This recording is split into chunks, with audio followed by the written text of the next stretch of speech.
Hello नमस्कार सबको में अखन थाईलैंड के घुमाई में छी हम और थाईलैंड के घुमाई में सर्वप्रथम जै सिटी में जाए छी तो तकैत रहे छी कि नेपाली अगर भेट जाए नेपाली दुकान भेट जाए तो बातचीत हो सके।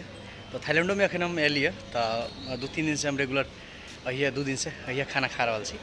हमरा पछाड़ी यहाँ देखे देवे लक्ष्मी रेस्टोरेंट कह के हम नाम शुरू में देखने तो हमरा लागल रहे कि नेपाली के, लेकिन फिर भी लग भीतर जाके पूछलिए तो अहाँ के नेपाली के रेस्टोरेंट मिले। अखन अहाँ के थाईलैंड के बैंकॉक में एग्जैक्ट सिटी में और ये लक्ष्मी रेस्टोरेंट और अहिया के जे रहे छथिन ओकरा से हम बात करबे।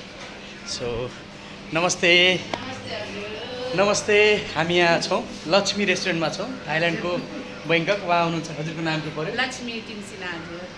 उहाँको नाम चाहिँ लक्ष्मी तिमल सिन्हा हो। म चाहिँ बैंकॉकमा थिएँ अनि यहाँ सर्च गर्दै हेर्दै आउँदाखेरि रेस्टुरेन्ट हेरेँ। हजुर कति वर्षदेखि यहाँ हुनुहुन्छ, कहिले म 45 वर्ष भयो। ए ओके ओके। कति तपाईँ प्रोपर नेपाली, अहिले थाई नेपाली हुनुहुन्छ? हजुर। ए कति जेनेरेसन यहाँ बित्नुभयो हजुरको? अब 1-2 भनौँ न। दुई जेनेरेसन यहाँ बित्नुभयो। कस्तो लागिरहेछ थाइल्यान्ड? सब बेस्ट। ए ओके ओके। यहाँ बिजनेस व्यापारहरू कस्तो छ? सबै ठिकै छ। ठिकै राम्रो छ। यो लोकेसन भन्दाखेरि यो ठ्याक्कै ठाउँ कुन लोकेसन होला? खौसान साइरामपुत्री भन्नुपर्छ।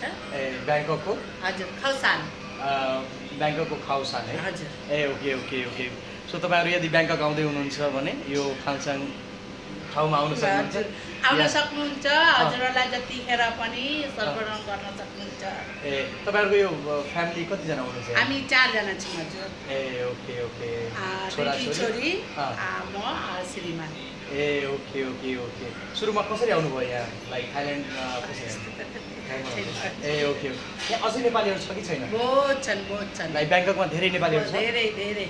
ए तपाईँहरूले भेट्छ नेपालीहरू? हजुर। ए तपाईँहरू नेपाली बोल्न कतिको रमाइलो हुन्छ? बहुत रमाइलो लाग्छ। नेपाली भेट्दा कस्तो लाग्छ तपाईँहरू? खुसी लाग्छ। आफ्नो जे भाउने आफ्नो देशको देशको खुसी लाग्छ। खुसी लाग्छ। ए ओके। यहाँ नेपाली कम्युनिटीहरू छ, कार्यक्रमहरू हुन्छ कि हुँदैन? हुन्छ। तीज हुन्छ, दसैँ हुन्छ, शिवरात्रि हुन्छ, दिवाली हुन्छ। ए ओके। तपाईँहरू भेला हुनुहुन्छ नेपाली? भेला हुन्छ भनौँ न। म त्यति जान्न क्यारे, र पनि अब हाम्रो गोर्खालीहरू जति यहाँ थाइल्यान्डमा बसोबासो गर्ने छन् त्यति ग्रुप हुन्छन्, एउटा टिम हुन्छ, उनीहरूले गर्छन् हजुर। ए अनि तपाईँहरू रमाइलो गर्नुहुन्छ? हजुर रमाइलो गर्नुहुन्छ। धेरै धेरै धन्यवाद। घरमै रमाइलो गर्ने मान्छे, बाहिर त्यति कुद्दिनँ। ए ओके ओके। धेरै धेरै धन्यवाद उहाँ लक्ष्मीजीलाई। र भेटघाट भयो, यही खानपिन धेरै नै राम्रो, लाइक धेरै राम्रो नेपाली खाना हजुर पाउनुभयो, धेरै रमाइलो भयो। हजुरहरू पनि आउनु होला। ए ओके। के पाउँछ यहाँ, लाइक इन्डियन फुडमा चाहिँ अब हर जिनिस पाइन्छ। नेपाली फुडमा मोमो, थोप्ला, चाउमिन, राइस, अब हाम्रो सबै कुरा चाहिँ नेपाली खाना छ, सबै पाउनुहुन्छ। ओके ल, धेरै धेरै धन्यवाद है लक्ष्मीजी, धन्यवाद।